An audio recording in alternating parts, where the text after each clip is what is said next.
ekutuusibwako. When you don't use Momo, you get unwanted surprises.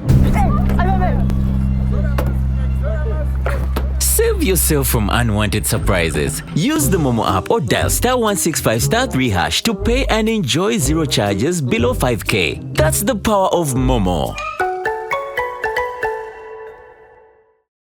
Nyongera okwebaza okubanga ekyekumidde ku lutimbo lw'emirembe. Salam TV tutunuulira emisolo emipya ejazze mu mbalirira eno ey'omwaka 2026-2027 naddala nga gitunuulidde abasuubuzi. Mujjukire nti omwaka ogw'ebyensimbi ogw'ebyenfuna gugenda kutandika officially nga lumu omwezi ogw'omusanvu. Naye ssente zonna ezitunuuliddwa zigenda kuva mu guno omusolo. Ate nga abasuubuzi ndowooza ye sekita ennene gugenda okuva. Obutabalika 84 tebugenda kuva mu basuubuzi kuba mu musolo gwokka. Naye mukole ffe nga bannayuganda domestic revenue tugenda contributinga 44.18 nga nammwe abasuubuzi mwe muli naffe trillion. Yes. Kakati yawo ewalala wagenda kubeerawo domestic refinancing okusasula amabanja then n'okwewola gavumenti yeeteeseteese nti ogenda mu layini mwanje osisinkane ne Goobi PSST oba ne Minister Finance mu layini yemu mu commercial banks nga muze kusaba looni.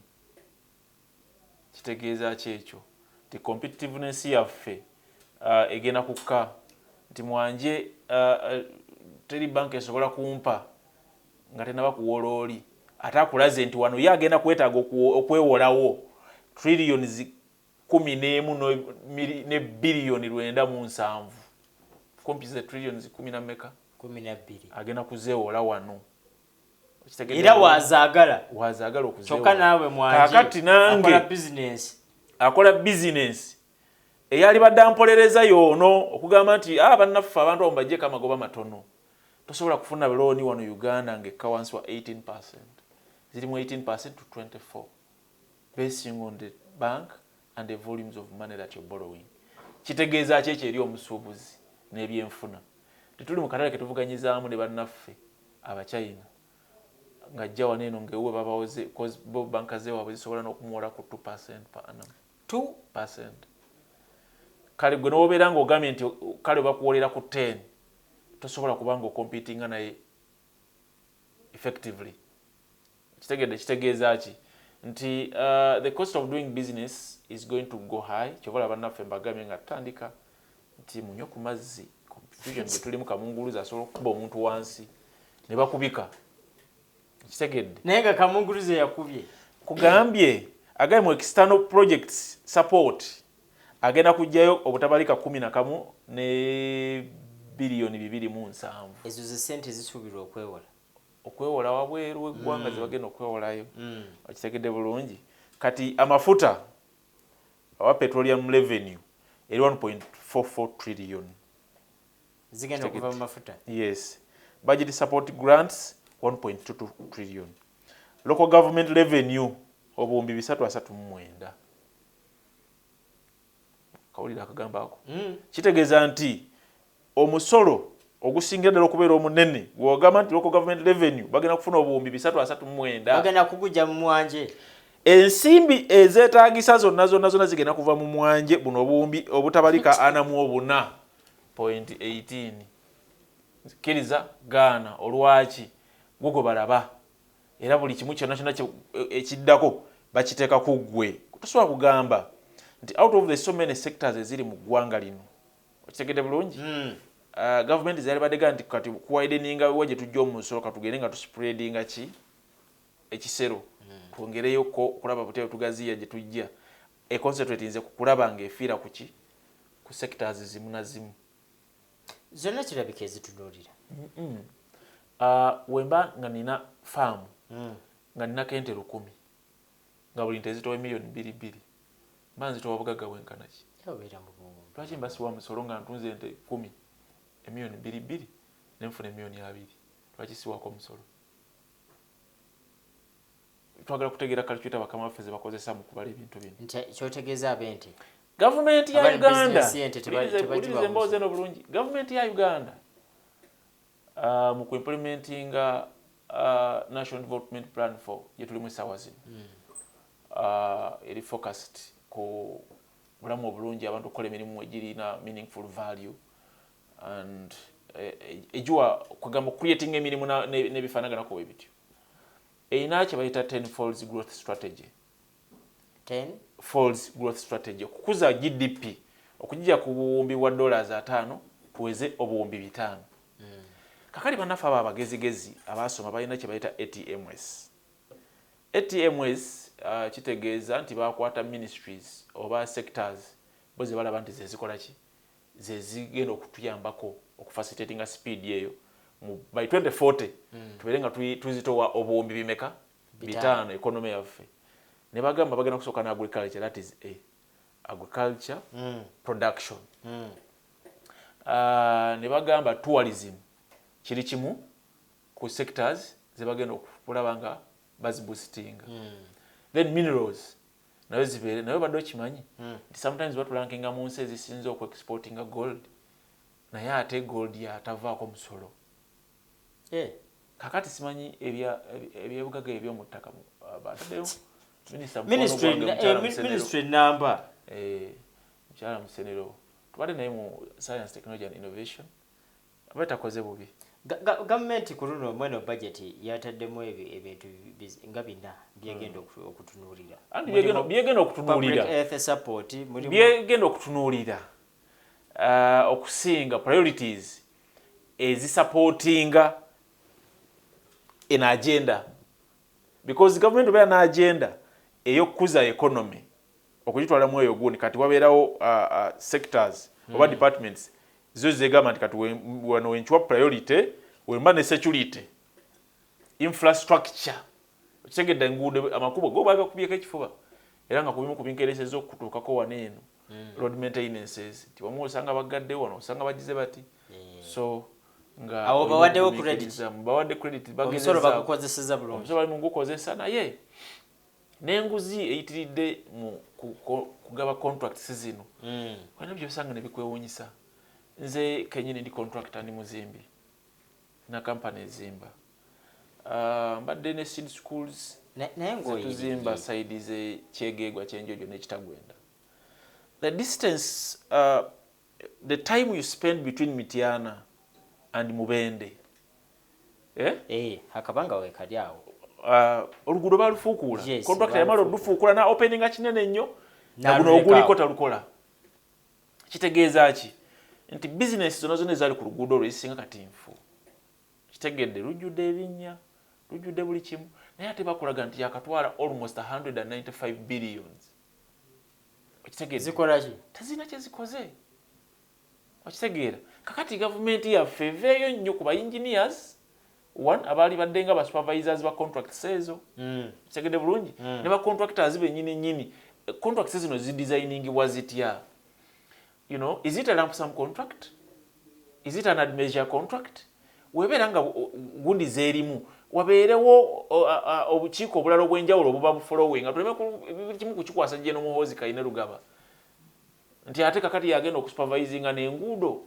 I mean nalabye tweet says ono engamba kulagenda kusupervisinga n'enguudo nga kibala kifuuse mweno mukyaka byakajanja ne cement bamutaddeko omusolo. Cement bamutaddeko omusolo kituufu. Tiles bazitaddeko nazo omusolo naye excess duties zisumbuwa zikatinga kinene nnyo naye bino bibeera mu double standards banaffe zibaze nga batulaga mu kukola policies olw'ensonga ng'ogamba nti oyagala abantu bagende mu urban kind of housing and modern okitegedde modern housing facilities zisobola okusitula obulamu bw'abantu n'embeera yazaabwe eza bulijjo n'oteeka omusolo ku tile gwa 100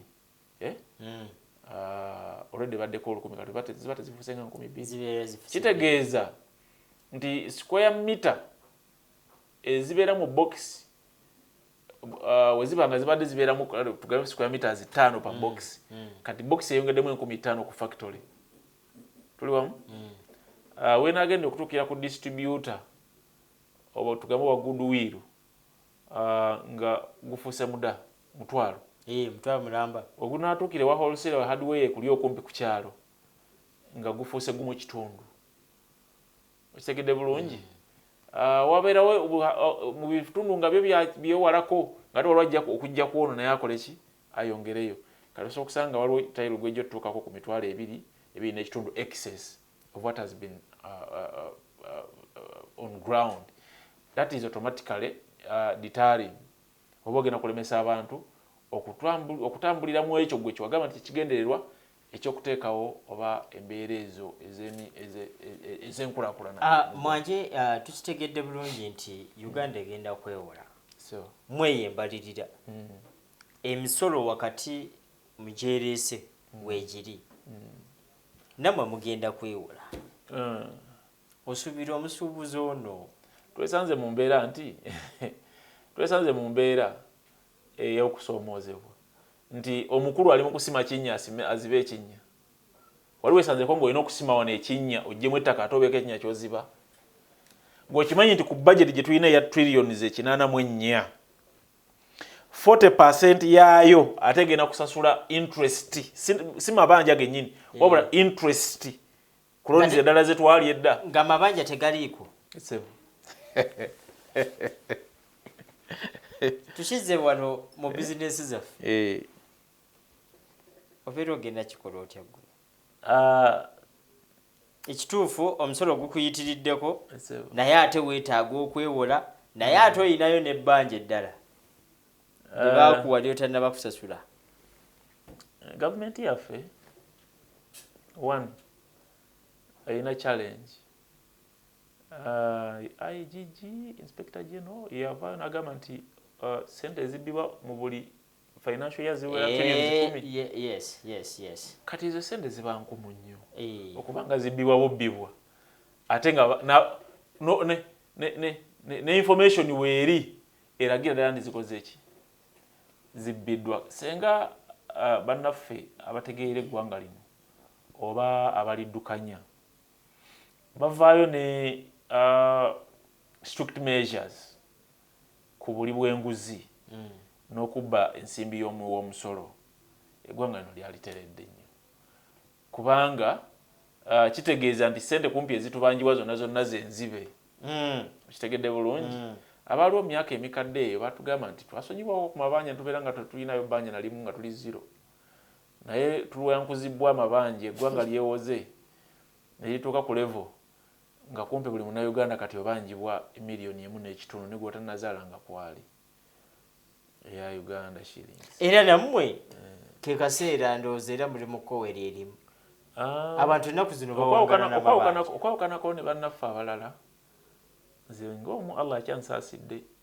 abasuubuzi b'omanyi oba b'olabye ndi omu atalina kye bayita financial card. Financial card kyeki ke kakantunduza ke bakolera ng'ogenda okwewola looni kimu ku biraga nti siryanga ku looni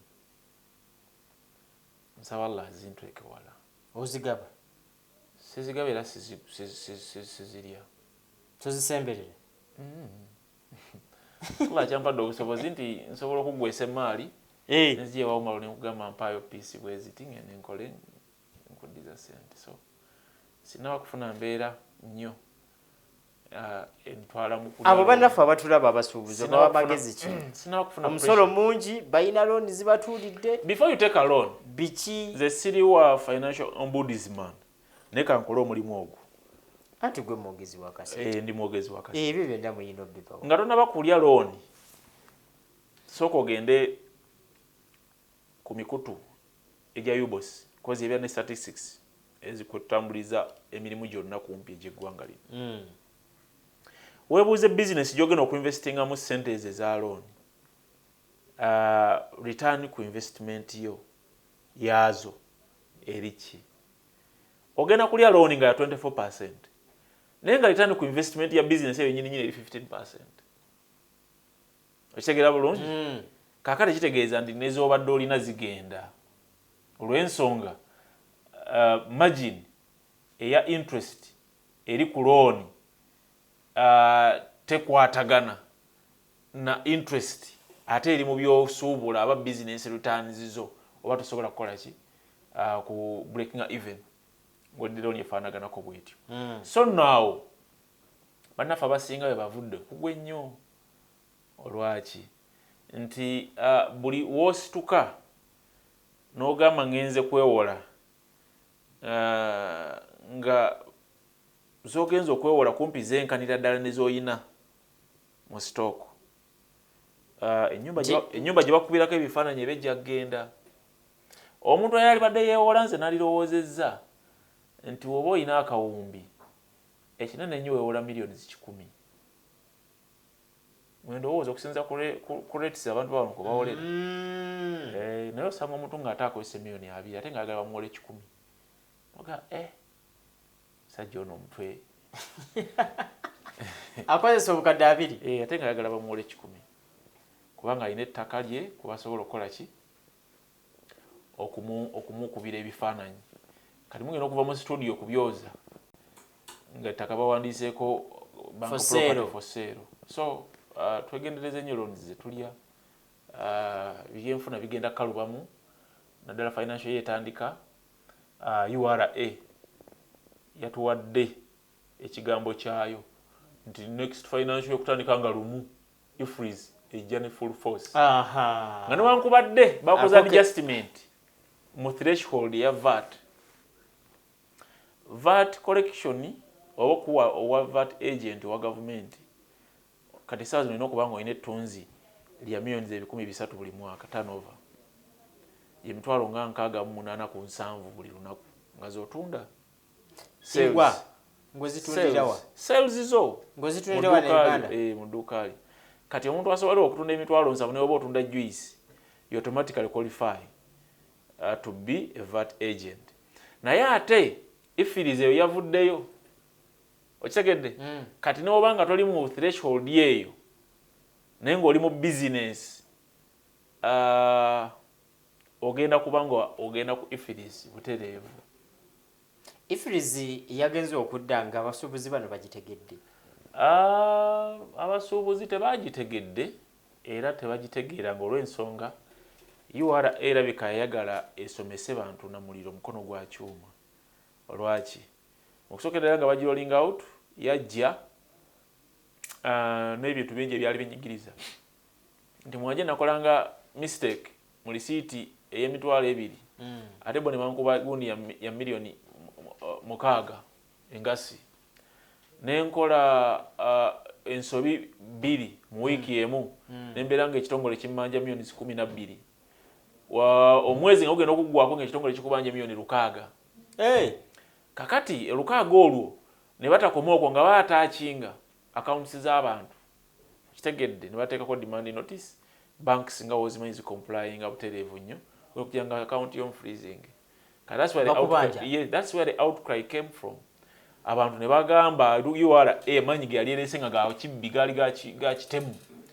Ensi ne yekalakaasa twaggala mu maduuka buli kibuga kumpi kyaggalawo across the country. Nzijukira. Yes. Kati kwe kulaba nga ebintu ebyaddirizibwa omukulembeze w'eggwanga n'atusinga ne call n'abisuspending. Kati ki ekirimu kye baakomezaawo? Baakomezaawo nti buli muntu akola business zino ezaffe eza bulijjo olina okuba ne mashini eyo eya bagiyita electronic physical receipting and invoicing solution. Otunda ngoye osuubuza biki kyonna kyokola kyosuubuza olina okuba ne gundi eyo abali mu construction abali mu biki bonna bagenda kubeera ku IFRS. So twesabire tusabe Allah tutaase enkwe z'abannaffe bategeerera oba bakola policies zino because zayitiridde obugumu. Ebyo tebitiisa abantu okutandika bizinesi? Nagamba waneno wiiki ewedde nti Uganda mwaka gwa 2016-15 ekitongole kimanyiddwa nga Global Entrepreneurship Monitor kyajja ne kitukakasa nti ffe tusinga okubeera abakujjukujju mu kutandikawo emirimu. Ebitundu 75 ku 9 tebiraba ku birthday yabyo esooka their first anniversary tebigi celebrate. Ebitundu 75 ku 9 between 90 and 75 business ezo zo zigwa nga tezinaba kumalako mwaka gusooka lwa misolo, local policies n'ebintu ebirala bifaanaganako ebyo kalinga walabe trade order. Okitegedde trade order ffe gye twali tusabye yali ya CBD. Olwaleero yakatinga across all the country. Buli omu bamenyeewo n'abateetaagisa alina empalana ku muntu najja nakuba ennyumba ye wansi. Mumbeera efaanaganako bwetyo. Ekituufu obudde mwanje bugenze. Obubaka obusembayo. Obubaka obusembayo okusookera ddala bugenda kubeera bwa kwebaza. Twebaza nnyo Salam TV olw'omukisa guno gwetuwa gwa buli wiiki okuvaayo okulaba nga tutuusa eddoboozi ly'omusuubuzi ery'eggwanga lino n'ensi yonna okutwaliza wamu pozi n'abo abakwatwako oluusi ne baresponding ne bako bye bakyusa olumu ne bawaganyala. For the tailors and fashion designers, United Tailors and Fashion Designers Association, njagala okubategeeza nti ssaawa yonna okuva olwaleero tugenda kubaako ne projects ze tutandika ez'enjawulo zensaba muzembulesinge tusobole okuva we tubadde because okusinziira ku bannaffe abaleese budget yasomeddwa twekanga abali included because value addition batulaze nti is one of the priority sectors ze bagenda okuteeka mu ssente. Kembadde sigambye wenabadde nkugamba wali ku bya 10 folds growth strategy tusobola okukozesa garments manufacturing and textiles ne tukola unicorns neziwera n'ekikumi. A unicorn is a set or group of people or a group of a company that is worth $1 billion USD is a unicorn. Kakati wetubeera n'ekikumi kitegeeza senga government ecreating embeera ntugamba nti okay nti tuyina cities mmeka nti 12 ne tugamba nti kati tuteekewo hub nga ye manufacturing a textile from farm to fashion naye nga tuzi sectorinze tuzi clusterinze. This is ginning, this is knitting. Nogamba kati tuvuddeawo nti this is from yarn to fabric, from fabric to dyeing, from dyeing to printing, from printing to garment construction. Olwo terubeere lunaku lulala. Kitegeeza nti unicorns tuba tusobola okuzizimba gavumenti tugiyambako kutuukiriza ekirooto kyayo because teri muntu afuluma waka nga tasoose kwetegereza butya bwafaananye ng'afuluma. Kizibu. Kitegeeza nange we navudde ensi nga Bangladesh, Vietnam ne India zitereezezza economies zaazo nga ziyita mu kukola ngoye. Tusaba we tukomawo tutandikira awo inshallah. Mukkirize olunaku lwali tugenda basiibulira awo olw'ensonga nti akaddeko katulinde ogikolera naye mubadde balabi balungi nnyo mubeere bulungi mwera.